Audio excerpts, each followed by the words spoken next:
Hey everyone, this is Keegan from National Powersports.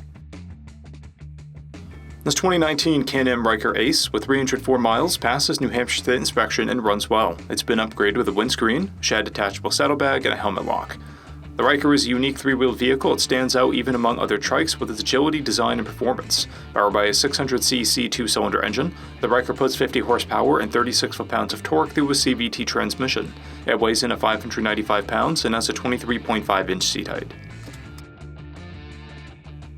To see everything we know about this vehicle, including full mechanical and cosmetic condition reports, the service repair order, high-resolution photos, and more, please visit the listing on our website.